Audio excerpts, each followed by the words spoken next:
नमस्कार शेतकरी बंधूंनो, मी डॉक्टर चंद्रकांत गळधर। आज आपण शेळ्यांचे आरोग्याची घ्यावयाची काळजी भाग 1 यावर चर्चा करणार आहोत।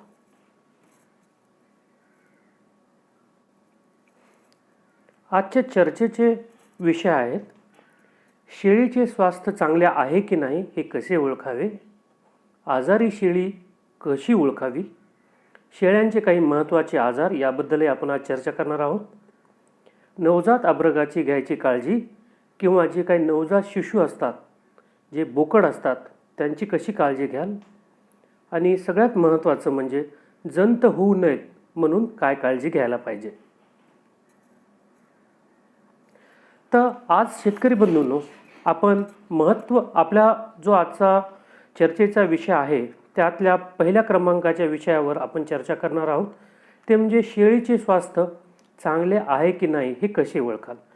शेतकरी बंधूंनो, मी आपणास सांगू इच्छितो की ज्यावेळेसही आपण शेळी पालन करत असू त्यावेळेस शेळी आपल्या फार्मवर किंवा आपल्या कळपात असेल त्यावेळेस तिचे स्वास्थ्य चांगले आहे की नाही हे ओळखणे फार जरुरी आहे। कारण की आपल्याला जर आपल्या शेळीचे स्वास्थ्य चांगले आहे की नाही हे जर लवकरात लवकर कळाले तर आपण त्या आजारात आपली शेळी जास्त बिमार होऊन दगावू नये यासाठी आपण काळजी घेऊ शकतो। तसेच शेळीचे स्वास्थ्य चांगले आहे हे कळाल्याच्या नंतर आपण बऱ्याच गोष्टी ज्या मॅनेजमेंटल प्रॅक्टिसेस आहेत किंवा चांगल्या शेळीचे संगोपनाच्या ज्या गोष्टी आहेत त्याच्याबद्दल सुद्धा विशेष लक्ष देऊ शकतो। आता आपण निरोगी शेळी किंवा चांगली शेळी ही कशी ओळखावी। तर निरोगी शेळी किंवा चांगली शेळी ओळखण्याचे काही ठोकताळे आहेत किंवा काही अशा महत्त्वाच्या बाबी आहेत की ज्या महत्त्वाच्या बाबीवरून आपण सांगू शकतो की शेळीचे स्वास्थ्य चांगले आहे हे कसे कळेल। त्यामध्ये सगळ्यात प्रथम मुद्दा आहे शेळीची भूक। ज्यावेळेस आपण शेळी कळपामध्ये असताना चरायला नेतो त्यावेळेस आपण बघतो की जर छोटे झुडूप असतील किंवा छोट्या बाबळी असतील, आपल्या शेळ्या जातात आणि त्या बाबळीच्या झाडावर चढून झाडपाला खातात। तसेच जर आपल्याकडे ठाणगंद पद्धतीचा जर फार्म असेल तर आपण काही ठराविक वेळेस त्यांना खायला देतो। त्यावेळेस आपल्या शेळ्या ज्यावेळेस आपण तिथे काही खायला टाकतो त्यावेळेस लगेच ते खाण्यासाठी येतात। पण आपण असं पाहिलं की आपण खायला देतोय परंतु शेळी खात नाही, तिची भूक ही मंद झाली आहे, तर हे चांगली शेळी नाही आहे हे आपण असं, किंवा तिचे स्वास्थ्य चांगले नाही आहे असं आपण समजतो। दुसरा म्हणजे मुद्दा आहे किंवा दुसरा महत्त्वाची गोष्ट आपण लक्षात ठेवू शकतो तो म्हणजे शेळीचा सावधपणा। ज्यावेळेस आपण शेळीला आवाज देतो त्यावेळेस ती आपल्याकडे बघते, म्हणजे ती सावध आहे हे आपल्या लक्षात येतं। शेळीचं तंदुरुस्ती आहे किंवा जे म्हणजे तिच्याकडे पाहिल्याच्या नंतर आपण पाहतो की तिचा बिल्ट आहे किंवा बॉडीचे जे काही भाग आहे हा चांगला आहे हे आपल्याला कळतं। त्यानंतर पॉईंट आहे आपण शेळीच्या डोळ्याकडे, नाकाकडे व डोक्याकडे विशेष लक्ष दिले पाहिजे। ज्यावेळेस आपण शेळीला पाहू त्यावेळेस तिचे डोळे तेजस्वी किंवा चांगले असतात। नाक जे असतं, नाक हे कोरडं असतं व नाक कोरडे अथवा नाकातून थोडासा पांढरा स्त्राव येत असतो। परंतु त्याचबरोबर ज्यावेळेस आपण शेळी पाहू तिचे डोके व कान हे वर असावेत। तर हे काही चांगले डोळे, कोरडे नाक, डोके व कान वर असणे हे शेळीच्या चांगल्या स्वास्थ्याचे लक्षणे आहेत।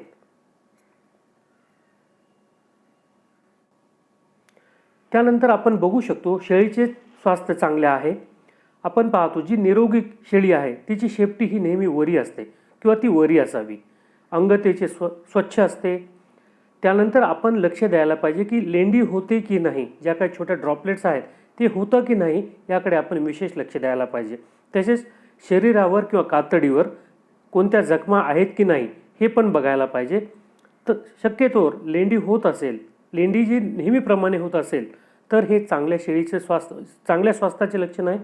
त्याचबरोबर शरीरावर कातडी किंवा जखम नसणे हे सुद्धा निरोगी किंवा सदृढ अशा शेळीचे लक्षण आहेत।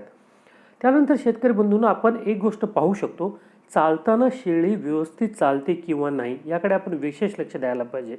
ज्यावेळेस आपण शेळीला चालवतो त्यावेळेस आपण बघायला पाहिजे की तिने तिचे वजन चारी पायावर समान दिलेले आहे.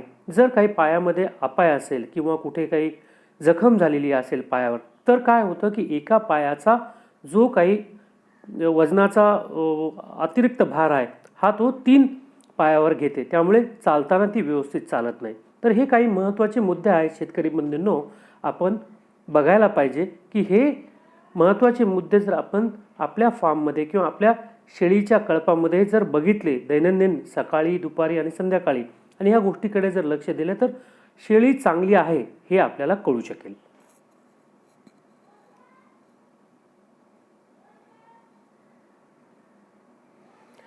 त्याचबरोबर मी शेतकरी बांधवांनो आपल्याला काही गोष्टी सांगू शकतो की शेळीचे स्वास्थ्य चांगले आहे की नाही याची काही लक्षणं सुद्धा आहेत.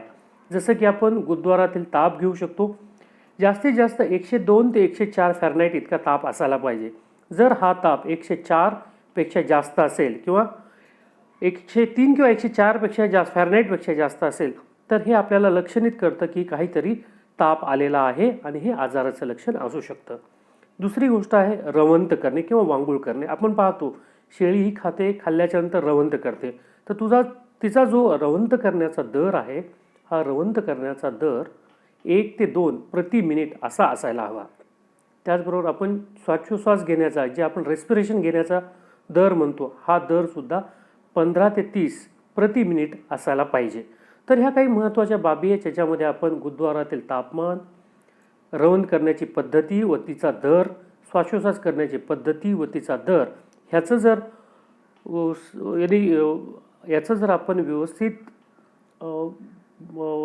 ऑब्झर्वेशन केलं किंवा ही गोष्ट जर आपण रोज आपल्या कळपामध्ये किंवा शेळी फार्ममध्ये बघितली तर आपल्याला शेळीचे स्वास्थ्य चांगले आहे की नाही हे कळू शकेल. आता शेतकरी बंधूंनो, पहिल्या मुद्द्यामध्ये आपण बघितलं की जी निरोगी शेळी आहे किंवा सशक्त शेळी आहे ही कशी ओळखाल. दुसऱ्या मुद्द्यामध्ये आपण बघूयात की आजारी शेळी कशी ओळखाल. आता निरोगी शेळीबद्दल आपल्याला बऱ्याच गोष्टी माहीत आहेत की तिचे डोकं वरी असायला पाहिजे, नाक कोरडे असायला पाहिजे, डोळे चमकदार असायला पाहिजे, त्यातून कोणताही प्रकारचा स्त्राव यायला नाही पाहिजे. आपण श्वासोच्छ्वास घेण्याचा दर आहे, रवंत करण्याचा दर आहे, गुरुद्वारातील तापमान आहे, ह्या गोष्टीची सुद्धा चर्चा केलेली आहे. तर ह्या गोष्टीसोबत आजारी शेळी कशी ओळखाल, जे आपल्याला निरोगी शेळी ओळखण्याचे जो काही ठोकताळा माहीत आहे त्यातल्याच महत्त्वाच्या बाबी आपण उपयोगात आणून आजारी शेळी कशी ओळखाल याबद्दल सुद्धा स्वतःच आकलन करू शकतो किंवा याबद्दल आपण स्वतः आपण त्याच्यामध्ये परीक्षण करू शकतो. तर आजारी शेळी कशी ओळखाल यातल्या काही महत्त्वाच्या गोष्टी मी आपल्यासोबत चर्चा करू इच्छितो. यामध्ये आहे की बऱ्याच वेळेस आजारी शेळी आहे ही कमी खाते किंवा खाणे बंद करते. त्यानंतर शेळी ही मुलूल होते. त्यानंतर शरीर खालावते, डोळे लाल होतात, डोळ्यातून स्त्राव येतो, डोळे सुजतात, डोळे पांढरे पडतात, तसेच डोळ्याची पापणी जी आहे ही फिकी वाटते. जर पंडुरोग झालेला असेल किंवा शरीरातील रक्ताचं प्रमाण जर कमी झालेलं असेल तर डोळ्याची जी पापणी आहे ही फिक्की किंवा पांढरट पडते. तसेच आपण जॉन्डिस किंवा कावीळ ह्या आजाराचं जर लक्षण बघितलं तर ह्या आजारामध्ये डोळ्याची पापणी ही फिक्की तसेच पिवळसर कलरची किंवा पिवळसर रंगाची होते. तर ह्या काही महत्त्वाच्या बाबी आहेत ज्या आपल्याला आजारी शेळी कशी ओळखाल यासाठी मदत करू शकतात. त्याचबरोबर नाकातून स्त्राव येणे, डोके, कान व शेपटी खाली झुकणे, केसाची चकाकी जाणे, शरीरावर कातडी, जखम, खपली जमा होणे, शरीर माखलेले असणे, लेंडी न होणे किंवा पातळ होणे, रक्त अथवा चिकट होणे हे पण आजारी शेळीचे लक्षणं आहेत. निरोगी शेळीचे लक्षण बघत असताना आपण बघितलं की शेळी ही व्यवस्थित चालते. जर ती शेळी व्यवस्थित चालत नसेल तर आपण त्या शेळीला आजारी शेळी झालेली आहे असं म्हणू शकतो. शेतकरी बंधूंनो, आता आपण पाहू शकता इथे मी 2 शेळ्यांचे फोटो ठेवलेले आहेत, चित्र ठेवलेले आहेत. याच्यामध्ये आपण बघू शकता की ही निरोगी शेळी आहे. ह्या निरोगी शेळीत आपण बघू शकता तिचं जे डोकं आहे हे वरच्या साईडला आहे, बघू शकता आपण डोकं वरच्या साईडला आहे. त्याचनंतर शेपटी बघू शकता आपण, ही पण वरच्या साईडला आहे. त्याचनंतर कास आहे, ही काससुद्धा व्यवस्थित तयार झालेली आहे. कानं व्यवस्थित आहेत. आणि आपण जर शेजारची आजारी शेळी बघितली तर याच्यामध्ये बघा हिचं डोकं खाली आहे, शेपटीसुद्धा खाली आहे, बरोबर आहे. आणि पोट थोडंसं असं फुगलेलं आहे. आपण हे पोटाचा प्रकार आणि ह्या पोटाचा प्रकार बघू शकतो. याच्यामध्ये पोट पण थोडं सुजलेलं आहे असं आपल्याला कळू शकतं. म्हणजे शेतकरी मित्रांनो, सगळ्यात महत्त्वाची गोष्ट आपण पाहिले की निरोगी शेळीचे डोकं वरते, शेपटी व्यवस्थित, कानं व्यवस्थित. आणि जर आजारी शेळी असेल तर आजारी शेळीचं पण आपण बघू शकता. आजारी शेळीमध्ये की तिचे डोकं खाली असेल आणि शेपूटसुद्धा खाली असेल आणि तिची प्रकृती आपण पाहिल्याच आपल्याला कळेल की तिची प्रकृती बरोबर नाही आहे, तिची तब्येत बरोबर नाही आहे. शेतकरी मित्रांनो, ह्या पुढच्या स्लाईडमध्ये आपण काही आजारी शेळ्यांचे लक्षणं बघू शकता. जी पहिली स्लाईड आहे ह्या स्लाईडमध्ये आपण बघू शकता की डोळ्याची जी बाहुली आहे ती पांढरट झालेली आहे. डोळ्याची जी बाहुली आहे ही पांढरट झालेली आहे. हे आजारीपणाचं लक्षण आहे. दुसऱ्या फोटोग्राफमध्ये आपण बघू शकता की डोळा जो आहे हा लाल झालेला आहे. तर बऱ्याच वेळेस ताप असेल किंवा तापाच्या याच्यामध्ये सुद्धा डोळे जे आहेत हे लालसर होतात. नंतर आपण बघू शकता इथे वेगळ्या प्रकारचा एक नाकातून आणि तोंडातून एक स्त्राव आलेला आहे. तर बऱ्याच वेळेस लाळा खुरकूत किंवा जे काही तोंडाचे आजार वगैरे आहेत त्या तोंडाच्या आजारामध्ये आपल्याला असा तोंडामध्ये फेस येणं, तसेच काही जे श्वसनाच्या आजार आहेत अशा श्वसनाच्या आजारामध्ये सुद्धा आपल्याला नाकातून स्त्राव येणे असे लक्षणं दिसू शकतात. तर हे आजारी शेळी आहे याचे हे प्रमुख लक्षणं आहेत.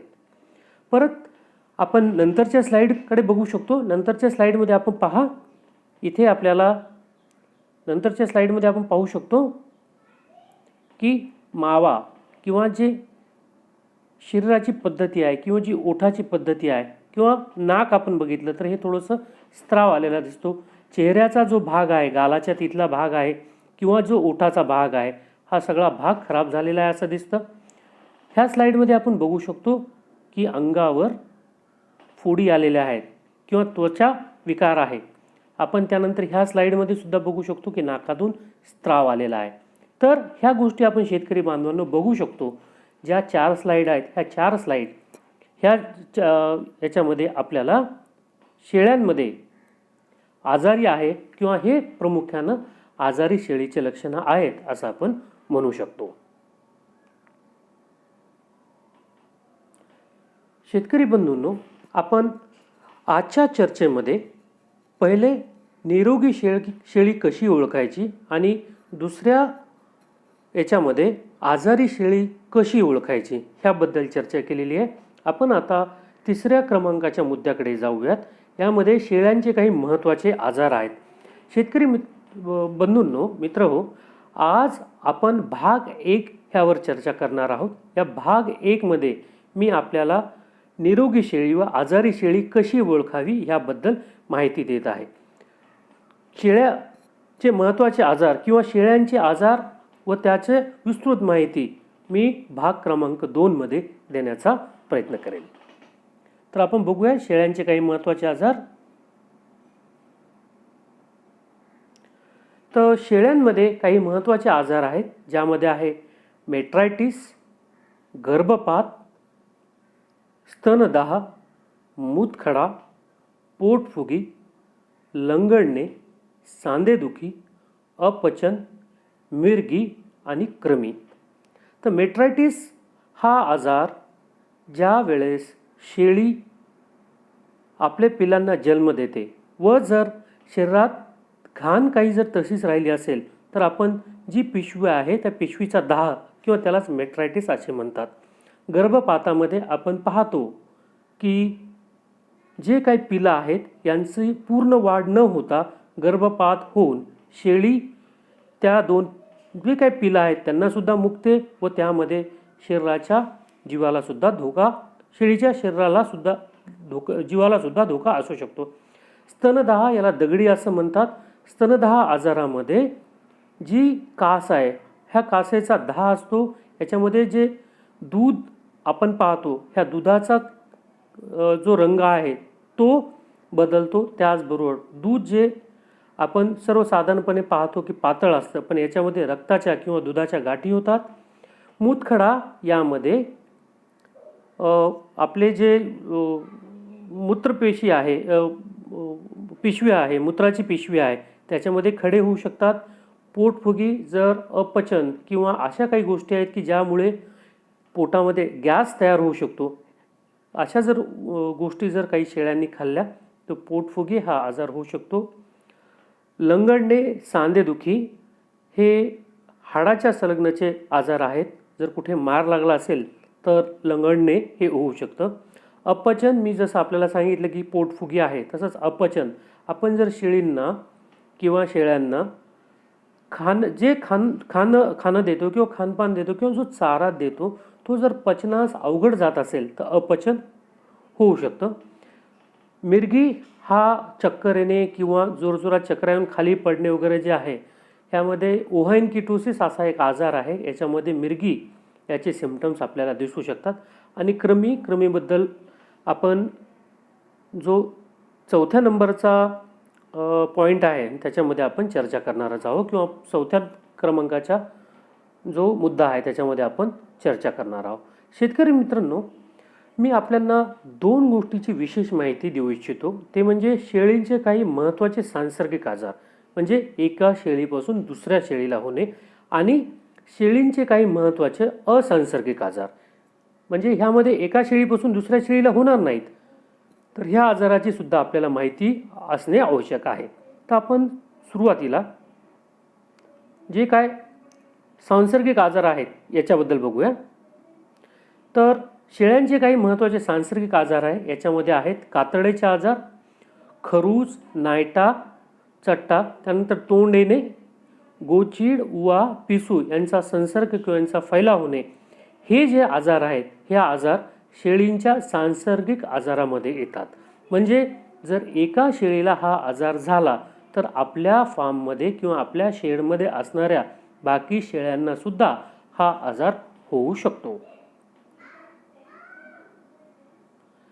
आपण शेळींचे काही महत्त्वाचे असंसर्गिक आजारावर बोलूयात, ज्यामध्ये जठरातील कृमी, कॉक्सिडिया, जठरातील अतिआम्लता हा एक फार महत्त्वाचा आजार शेळ्यांमध्ये आहे. अतिआम्लता याला आपण रुमिनल ॲसिडोसिस असे म्हणतो. पोटफुगी, अतिसार, त्यानंतर पायातील जखमा किंवा व्रण येणे, गुदद्वार बाहेर येणे, उष्माघात व थकवा. तर हे जे आपण आत्ता पाहिलेत हे शेळ्यांचे काही महत्त्वाचे असंसर्गिक आजार आहेत. शेतकरी मित्रांनो, शेळींकडून माणसाला होणारे काही महत्त्वाचे आजार आहे, ह्या आजाराची सुद्धा आपल्याला माहिती असणं आवश्यक आहे.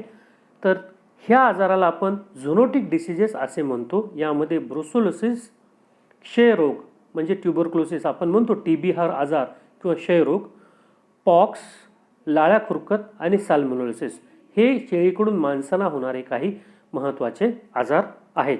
हे आपल्याला माहीत असणे आवश्यक आहे.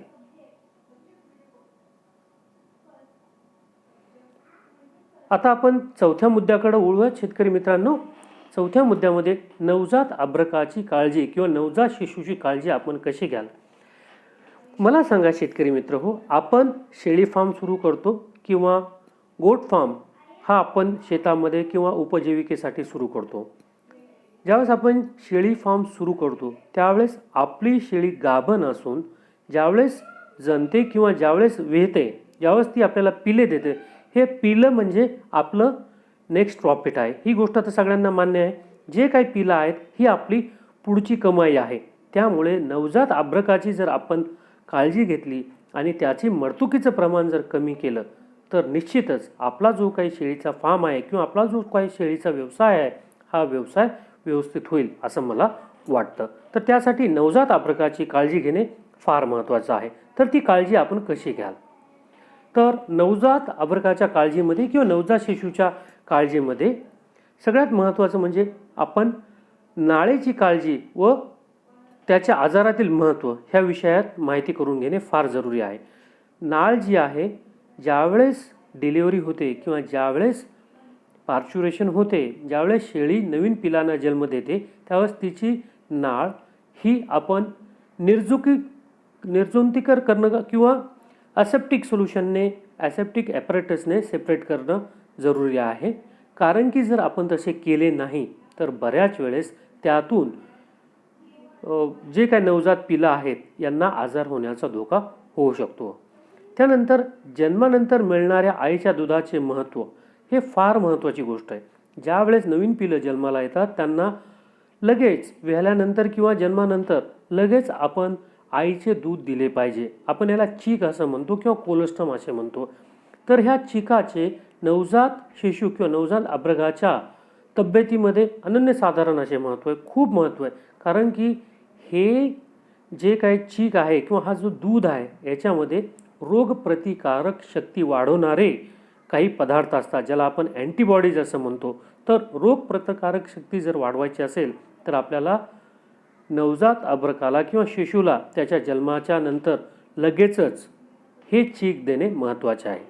त्यानंतर आपण बघायला पाहिजे जन्माच्या नंतर करडाला व्यवस्थित दूध मिळते का, ते करडू दूध पिते का, जे आपण दूध देतोय त्या दुधामध्ये करडाचे पोट भरते का, ह्या महत्त्वाच्या गोष्टीचा आपण अभ्यास करायला पाहिजे.